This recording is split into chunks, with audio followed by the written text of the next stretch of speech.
It's my pleasure to introduce Konstantin Klemmer, who recently completed his postdoc at Microsoft Research. And I'm super happy to have him here today. And I think it's quite interesting. Konstantin has a very interdisciplinary background. So he did his bachelor's in economics, then he did a master's in transport and business management. And then he moved on and did a PhD in computer science, deep learning for geospatial problems. And yeah, so very happy to have you here. And with this, I'll give it over to you. Matt, please use the microphone. Yeah. Okay. That works, right? Yeah, thanks for the invitation. I'm technically on vacation, but you know, this is a great way to spend your vacation, I think. Also, I've never been to Copenhagen, so there's that. Yeah, so I'm going to continue from Mark's talk, and actually I was like live editing the slides in the back just because he had stolen some of mine. So there will be a little bit of repetition, but I think I'll have that in a way where it kind of makes sense for my part of the talk. And my part of the talk is basically taking what Mark said and now actually putting a self-supervised learning angle on it, right? So Mark was mostly talking about how to design location encoders, how to think about this kind of lat-long in projecting towards some output problem from a neural network perspective. And I like the discussion about the comparison with prigging before, because that's exactly what we're trying to tackle here, right? So we try to replace the kind of not so scalable kernel-based methods with neural networks, or maybe not necessarily replace. I think, like Mark said, there's a place for them, but compare. I want to talk my slide. I want to start my talk with this slide, which is a little video that hopefully plays now. Yes. So this video shows a time lapse of objects in lower Earth orbit since the 1960s. So over the last, oh God, many years. You hold the microphone up at the very end, because then it comes just right a little bit high. Oh, okay. Sorry. There's none of it. I see. Sorry. Yes. Okay. That's perfect. It's a long video anyways. So I don't even know what I've said about it. But basically what you can see here is the steady growth in Earth observation objects in objects in the low Earth orbit in the last century. And a lot of these objects are Earth observation satellites, right? So these satellites sense our planet with all sorts of different sensors, from optical to radar. And we've arrived in 2025, and it's very crowded out there. Now, the question really that I think we're all asking in the summer school is, what can we do with that kind of data? And I want to provide part of an answer from a location encoder perspective. And the structure of the talk is also roughly in 3 parts. First, I'm going to talk about the motivation. I'm going to recap a little bit location encoding. Then I'm going to talk about the self-supervised component. And I'll spend the last maybe 10 minutes drawing out a bit of a timeline into the future and what I think we can work on all together in the next, 10 years. And yeah, with that, let's start with the first part and focus on, learning with geographic data, a little bit of a recap. So you've just seen that time lapse. And one of the really cool things about Earth observation data is that it is not just enormously vast, but also often public. And what you see here is that is kind of annoying. What you see here is an overview of ESA, so the European Space Agency's satellite missions. And I think one thing that really helped me grasp the sheer amount of data produced by these satellites is a comparison with one of the latest generations large language models, and that is GPT-3. So for GPT-4, we don't know exactly how much data was used to train it, but GPT-3 is only a few years old. And it is known that it was trained on around 45 terabytes worth of token. So 45 terabytes worth of text data. Only the Sentinel mission alone, which is here, these are kind of Sentinel-1, Sentinel-2 is the satellites that pretty much everyone knows, because they sense the world the whole world using optical and radar sensors. They produce around 1.6 terabytes of imagery per day. So within about a month, these satellites capture more data than all of the training data for GPT-3. And that is just a single satellite mission, right? There's so many more geospatial modalities out there. And this is the next thing I want to talk about a little bit. It's not just satellites. Really big, large portions of all of the world's data have geographic metadata attached to it. And for example, you have our satellite image here, which is Bay Area of New York. And obviously that comes with geographic metadata and maybe timestamp. We might also have something like social media data, right? So this is a geotag tweet that was sent at a specific time. And then we have complete different data types like derived products, like an elevation map, again, might have a timestamp and might have a location. And I think one of the really exciting things about geospatial data is that we can use this kind of joint metadata to fuse different modalities together. And this idea of fusing different modalities together can hopefully help us to actually make better decisions. And the example I want to give here is take, for example, this geotag tweet in Annapolis in the US. Basically, this tweet is about a flooding event, including an image attached. We can combine this with some meteorological observation that is sent, for example, by a satellite in real time, and hopefully can find a way to combine these together to inform decision making. For example, should we issue an evacuation order for that area or not? Now, the big question that comes up is, why is not everyone doing this, right? Why isn't geospatial data fused together all the time and used to inform decision making? And the simple answer is it's really hard to do that for all sorts of reasons. And I kind of, cherry pick 3 reasons here that I'm going to talk about this broadly in the talk. The first one is just the sheer size of this data.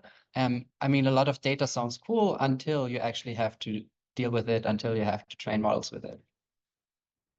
The second problem is that this data is often unstructured and it comes in all sorts of different modalities. And anyone here has done like multimodal learning, if you want to combine, I don't know, text data and image data together, it can lead to all sorts of issues.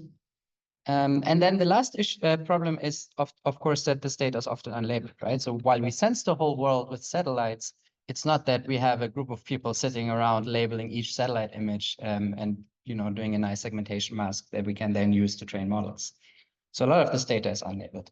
And I think, like proclaiming this a little bit as the solution, but I think there's like clear avenues ahead to all of these problems, right? And so the scale problem, I think neural networks is the clear answer, especially if you compare it to something more traditional like kriging. For this kind of structure problem, I think we can exploit the metadata. We can use a geolocation and maybe a timestamp. And then obviously this is the title of the summer school. For this kind of label problem, we can learn without labels.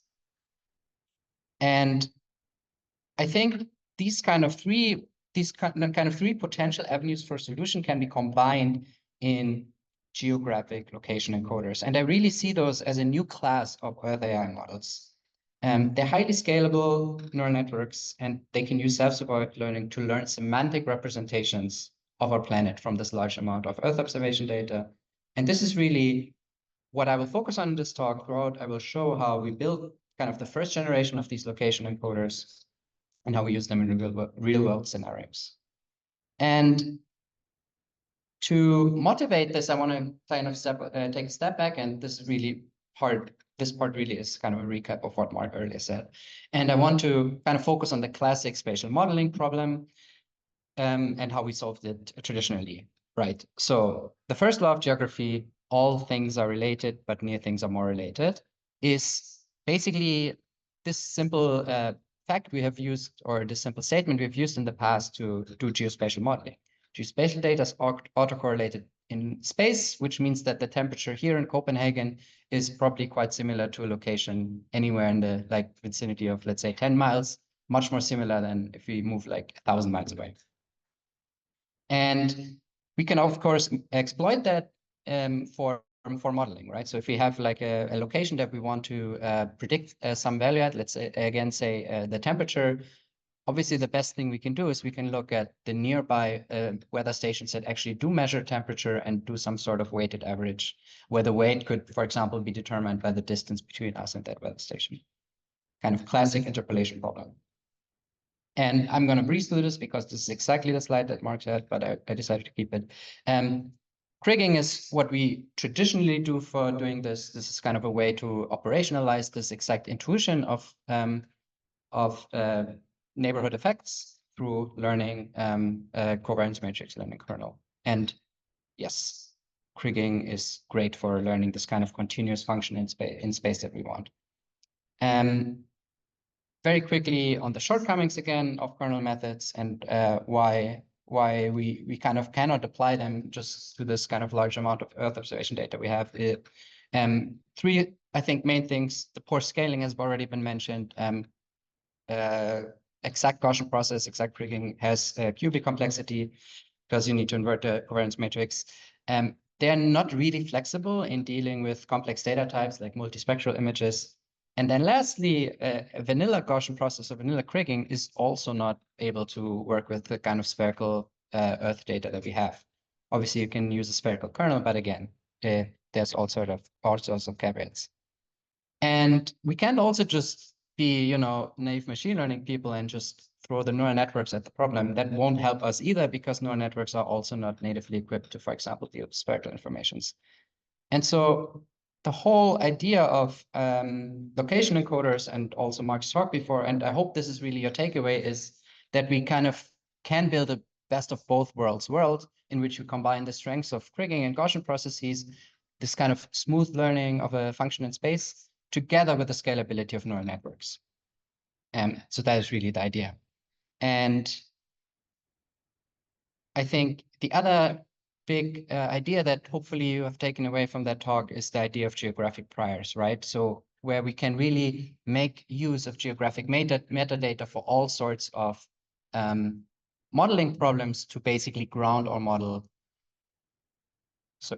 and provide a useful geographic prior. And I think, again, the image of species distribution model is really great here. If you think about classifying an image of an Arctic fox, like here, the geographic information will actually give you a lot of signal. And that is because we know that Arctic foxes can only be found in certain latitudes on the planet. So actually providing the geographic information on top of just the image will give the model immediately a boost.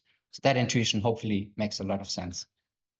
And lastly, before moving on to the self-supervised part of the talk, again, I want to put back in your minds this image of how we design location encoders and how they look like.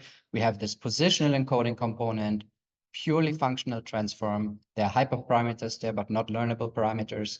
In the case of our iClap paper, that's spherical harmonics positional encoding, but Mark talked at length over the kind of previously and still used sinusoidal versions. And then on top of the positional encoding, we plug in our neural network.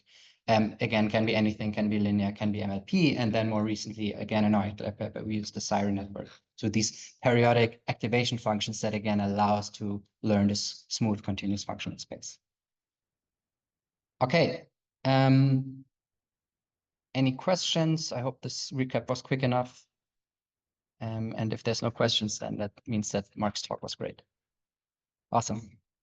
All right, so let's move to the newt part of the talk. And that is the self-supervision part. And here, I really want to focus on one paper that we recently wrote. So this is both Mark and I. It's called SatClip, and it's one way that we propose to pre-train these location encoders. And pre-training on data without labels and pre-training for what is what I'm going to go into now. Okay, so up until now, and especially in Mark's talk, we've been focused on this kind of first law of geography, pure spatial interpolation problem, right? So we want to predict the value of some variable, let's say again, temperature at a given location.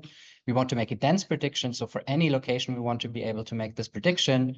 And we do this from taking some sparse observations, like weather stations around the world, and then interpolating between all of them. Now, this is great if we actually have sparse observations everywhere. But often in the real world, we actually face this problem. And that is all of our training data is in one area, let's say one continent, but our test area where we actually want to deploy a model is somewhere completely different. And we can, use the first law of geography anymore because we don't have this kind of spatial autocorrelation. The regions are just too far. And sometimes there's huge, geographic boundaries like oceans between them. And then there's other problems like geographic distribution shift, which I'm going to get to with an example later on. But that's basically when the distribution of a data generating process changes from one area to another.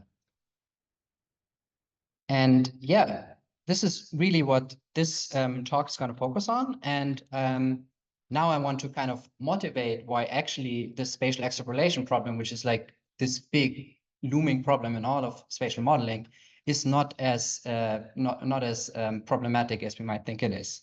And I think there's a very intuitive reason for that. And that is that actually we do know everywhere on the planet. The planet is a bounded space, and we observe all of it with satellites. So at least in space, there's no out of domain. We can observe every single domain on the planet. We might not have labels for it, but we can see the whole planet. And while they're still out of domain in time, right, we cannot look into the future. At least in space, we don't face that problem. And I think we can then build the following intuition. I've just written this out. We know that location encoders and other spatial modeling tools fail when they're deployed in unseen areas. But we have all of this global coverage Earth observation data. And so the question becomes, can we pre-train location encoders on globally available Earth observation data where no area is unseen? And if you apply this kind of idea again to our geographic prior idea before, instead of training our location encoder component from scratch, can we actually pre-train it on some of this Earth observation data to get a better geographic prior? And to kind of build an intuition of how we might be able to do this, I want to play a little game with all of you. I think Claire has played the game before, but no one else. And the game is, where is this image? And this is an interactive game, so anyone has a guess, please let me know. Any guesses? I know, it's really hard. Yes. Mongolia? Okay, Mongolia. Any other guess? Yes, raise your hand. No. Yes. Morocco. Okay, Morocco, Mongolia, Morocco, very different locations. Any, yeah. I didn't understand. In the middle of the Atlantic. Oh, okay. And yes. Saudi Arabia. Okay. Yes.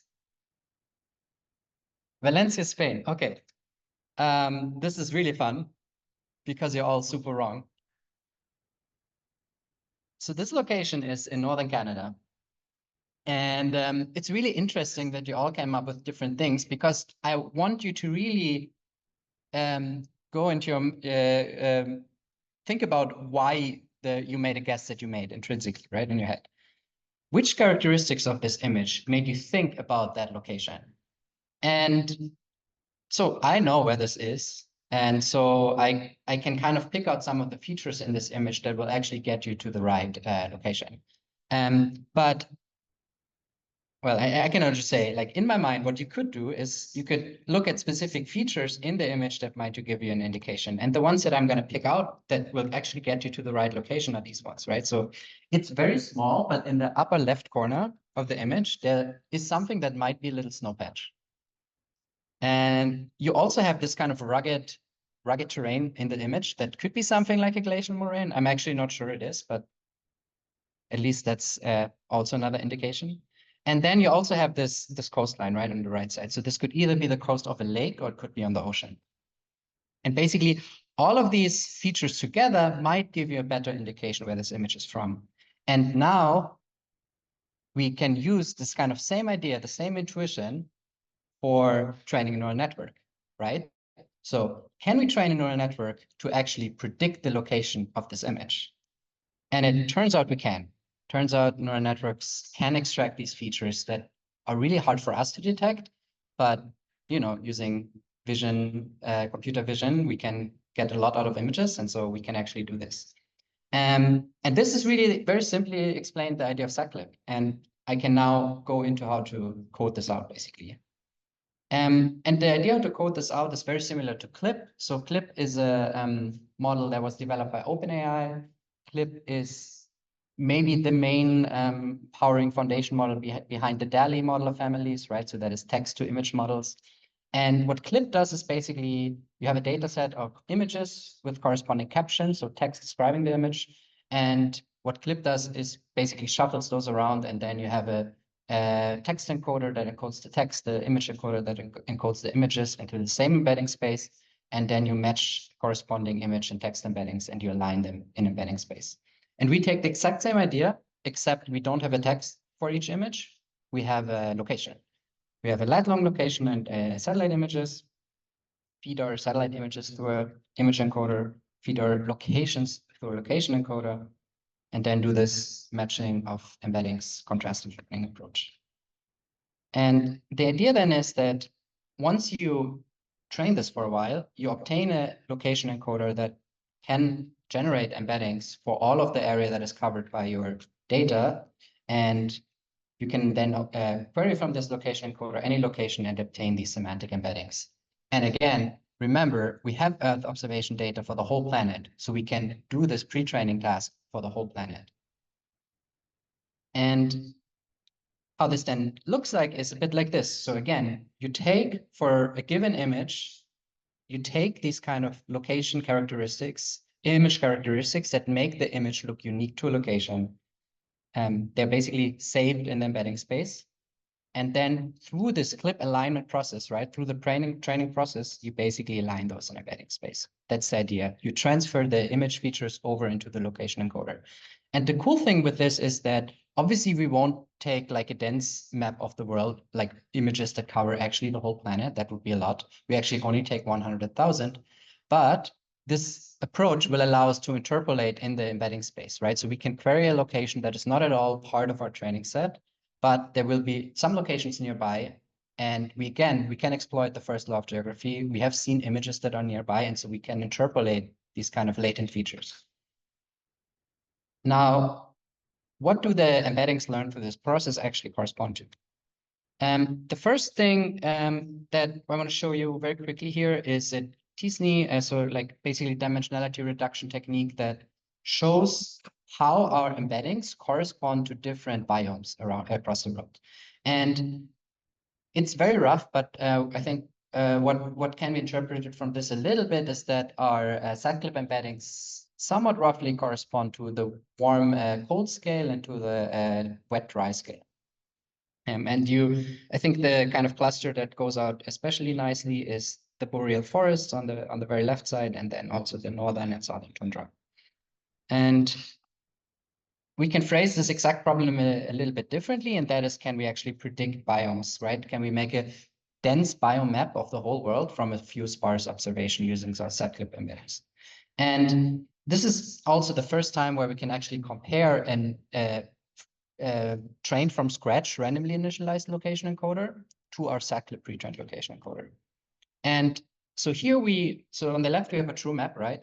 We take, I think, 5,000 or 10,000 random locations on the planet with the corresponding biome label. And this is our training data set. And then we want to predict the dense map. If we do this with a location encoder that is trained from scratch, right? Randomly initialized neural network weights, we get to around 83% accuracy. Mostly because the oceans really are screwing us over, but still, it's not very good. If you do the same thing with SACLIP pre-trained location encoder, we get to around 94% accuracy, right? So quite a big boost in performance. But obviously you're going to tell me now, this is still an interpolation problem, right? This isn't, I've not yet gotten to the part that is actually spatial extrapolation, where our predictions are geographically detached from training set. And to get there, I'm actually going to play the same game again with you. And now I have a different satellite image, and I again want you to tell me where this is.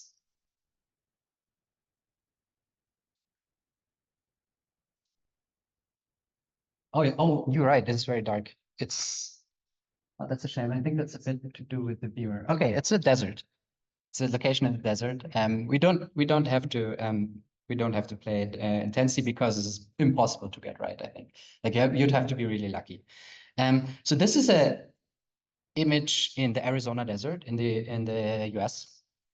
And now you're of course wondering, can SATclip also get this location right? And it turns out it cannot, not at all. It thinks that this location is somewhere in the Middle East. Now this basically tells us that SATclip fails, right? So actually it's not that great of a model. Why am I giving a talk here? But the reason for that is actually pretty cool. And turns out that this is not actually a bug in the model, it's a feature. SATclip predicts a different location because both of these locations are visually very, very, very similar. And if you expand this idea, this actually can tell you which areas around the world are very similar. And this logic can be used to actually help with our spatial extrapolation problem. And to kind of emphasize that a little bit, here I have two similarity maps of SATclip embeddings with two anchor locations, right? So we compare an anchor location marked by a star to every other location around the world. And the more red our map, the more similar that location around the world is to the anchor location. On the left side, we have a location in the Congo Basin, which obviously is most similar to other locations in the Congo Basin. Makes a lot of sense, right? But turns out it's also very similar to locations that are also in the tropics, for example, in the Amazon or in Indonesia. On the right side of the figure, you see an anchor location somewhere on the US East Coast. And turns out that is similar to other areas in Western Europe and in East Asia that are also, very industrialized, lots of built infrastructure. And now comes in the idea of exploiting those similarities for extrapolation. Think of a problem where you want to kind of predict out of your domain, right, out in a new unseen area, and you don't have any labels there, you don't have any data there, and you still want to make a prediction. Now, you can exploit these similarity maps by finding areas around the world that look very similar to your test area that you might have training labels for. And then you can either just use those training labels to train your model, or you can weigh these examples much higher. And this is really what SATclip allows you to do in terms of extrapolation. And kind of to show a first example of that is few-shot learning of ecoregions. Ecoregions are smaller versions of biomes, so they're more granular. And more importantly, ecoregions can be unique to a continent, right? So there's some ecoregions that are only present in Africa here. In this example, we train a classifier that classifies ecoregions. The classifier is trained on all continents except Africa, and then we want to make predictions in Africa. Now, I just said there's a few ecoregions that are only present in Africa, so we have to show it at least a few examples, hence basically few-shot learning example. These regions you can see on the left, these are marked on the true map with the little crosses. There are only a very few, like less than 100. But yeah, it turns out that SATclip gets us already quite far with this ecoregion few-shot task, and especially when we compare it to other pre-trained location encoders. And I'll talk about those just very briefly, but basically SATclip is not the first pre-trained location encoder. There are others that existed already before. And the ones that I want to mention here are GeoClip, Mosaics, and CSP. And these are all trained on slightly different data sets. So GeoClip is actually trained on geotagged Flickr images. Mosaics is trained on satellite images, but from Planet, I think, and CSP is trained on iNaturalist. It's also maybe important to say that minus maybe Mosaics, none of these other methods are specifically developed for being this kind of general purpose pre-trained location encoder that we have in mind. It's still a very interesting comparison. Now, the other thing that I think is important to mention about existing methods is this one. Existing location encoders and methods often struggle with a geographic bias problem in the training dataset. And that is a thing that is very present in all sorts of machine learning datasets. I think Mark mentioned that INET is like the main dataset that has been used to develop location encoders. Turns out that iNaturalist is actually super geographically biased, right? So because it's a crowdsourced, volunteer-driven app, most of the observations actually come from the Western world. So you see high density of observations in North America, in Europe, India, but many parts of the world like Saharan Africa or Siberia are almost completely empty. And similarly, the Flickr data set that was used to train GeoClip also has these problems, right? So again, this is like a Western social media app. Western regions are heavily oversampled here. Satellite images, again, don't necessarily have this problem, of course, unless we sample them in a very biased way. But in theory, we can sample them from anywhere. The only biases that can be present here are something like cloud coverage, right? So there's some areas in the world that kind of have almost continuous cloud coverage. So it will be somewhat difficult to sample from these locations in an unbiased way. Unless, again, we use a different sensor that can see through clouds like radar. Yes, and so with that in mind, I want to show you another cool example that is more like a GeoPrior example of where this kind of extrapolation problem comes in. And that is a very practical example, that problem that we have at Microsoft. And that is that we often want to do segmentation with labels from one area, but then we want to deploy the model worldwide. And the example here is a simple mapping example. We want to build building footprint maps. So we have a data set of satellite images from the US. We have the corresponding building samples. Now, buildings in the US, they look quite nice, quite uniquely, right? So they're usually rectangular. They're usually arranged in this kind of regular gridded shape, like a street layout, and then they're usually also somewhat spaced out. Now, this is where we have our labels from. This is where we train a model. Now we want to deploy this model worldwide. And for example, in a country like Somalia, where buildings all of a sudden look very different. And this is the geographic distribution shift I was talking about earlier, right? So we still think about the same problem. It's still building segmentation, but all of a sudden our distribution looks very different, right? Our data looks very different. Buildings in Somalia are often much smaller. They're not necessarily rectangular, and they're often not well spaced out, but densely clustered together. And turns out that segmentation models trained on the left side data failed pretty much at segmenting buildings in Somalia. Now, again, we can use SatClip to help overcome this problem, at least to some degree, right? And that is by just adding SatClip embeddings to the training process when we actually train the model on our training data, and also use it then downstream when we do the out-of-domain prediction. And what the SatClip embedding basically enforces in the model is to look up within the training data the areas that look the closest to our test area, and that will help kind of overweigh those examples when queried at test time. And yeah, so really that's the idea. And now I'm moving a bit away from this kind of spatial extrapolation problem, but turns out this kind of geographic grounding is something that SatClip can do pretty generally. And the other example I want to give here is diffusion models. Diffusion models are image generation models. Again, DALL-E is a diffusion model, so pretty much everything you kind of generate when you go into GPT-4 or Copilot that will be a diffusion model.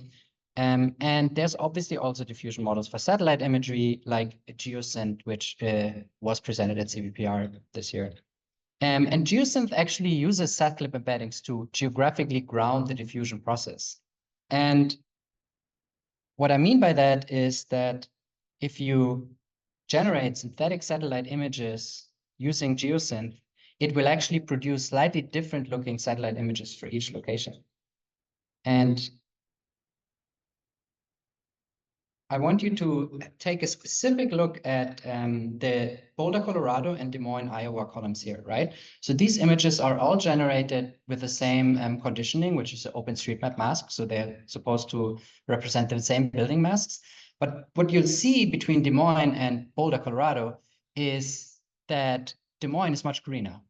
And this is an effect that is captured by SatClip, because SatClip has seen images from around the world, and it roughly knows that Boulder, Colorado is in a drier area than Des Moines, Iowa, and so will basically lead to image generation for Des Moines that is much greener than Boulder. So that's like another really cool way of showing this kind of geographic grounding you can achieve with pre-trained location encoders. And I have about 10 minutes left, I think. I don't know, we were a bit over time. But with that, I want to kind of stop talking about the work that I've done so far and talk a bit about work that I think we can all do together in the coming years, in the looking ahead part of my talk.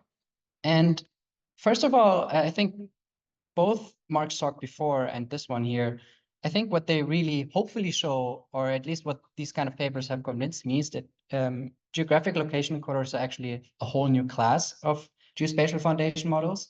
We'll hear a lot about vision foundation models in the summer school and vision self-supervised learning. And that's obviously important and really cool. But I think models that just take as inputs location and maybe a timestamp are a really, really cool other class of models.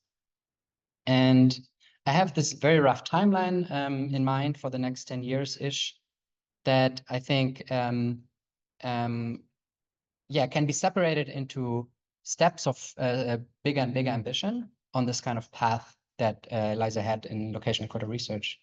I think the very immediate work that can be done is really to use location encoders and cyclip embeddings and kind of other location embeddings to reduce dimensionality and to do computation in low resource environments. For example, if you want to integrate satellite imagery into your model and you don't have tons of GPUs, you pretty much can't use satellite imagery, right? So these are big images with many, many channels. And so doing that without a GPU is pretty much impossible. Now, it turns out that cyclip captures a lot of these kind of visual features, but in much smaller space, right? So cyclip embeddings are only 256 characters long, much smaller than an image. And as you can see later in the tutorial, we're actually going to run models with cyclip embeddings just on the CPU. I think another very low-hanging fruit is to integrate more modalities and also time into models, right? So far, we've looked at Sentinel-2 images only. We've not actively integrated the timestamp into the model. We currently basically average over time and not use time directly. We also can think about different spatial resolutions to integrate into the model and think about different derived products we might want to integrate.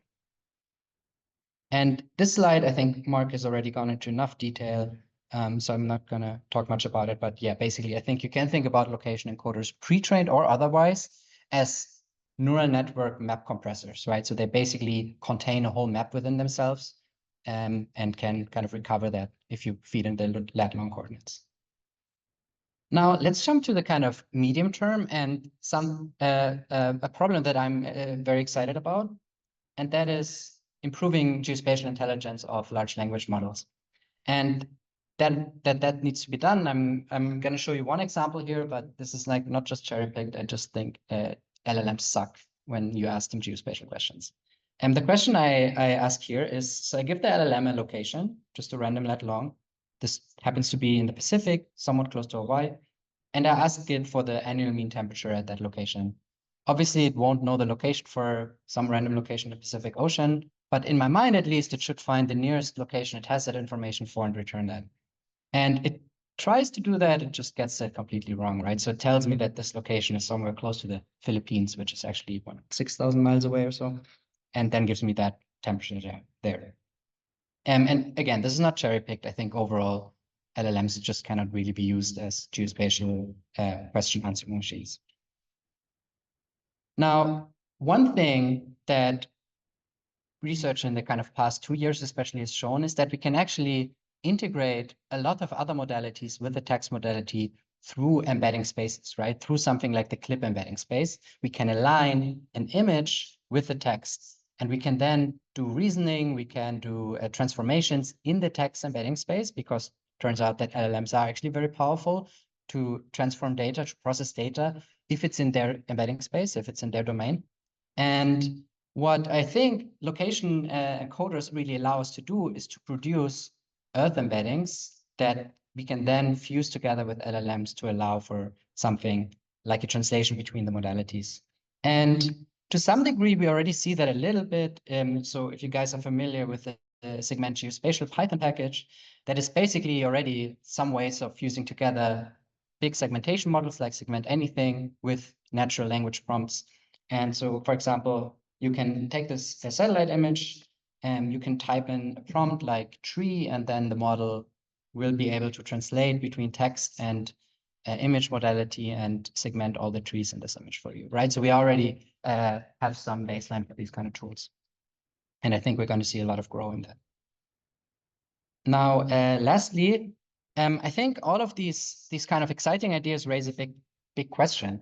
And that is the question of, can we actually learn physical and environmental processes of our planet from data and using neural networks? And then can this help us identify and track changes to our planet, like climate change? And might this help us discover new things about our planet, scientific discovery? And this question is a bit of a question mark to me, right? This is very big and ambitious. Basically, if you can recover these kind of trends and processes, physics of our planet, the idea would be that we can then play those forward, right? Extrapolate them in the future and basically build simulators, digital twins of the planet. I don't know if this is realistic. I think it's an ambitious goal that we can work towards to, and I think the kind of steps on the way are some steps that are very useful.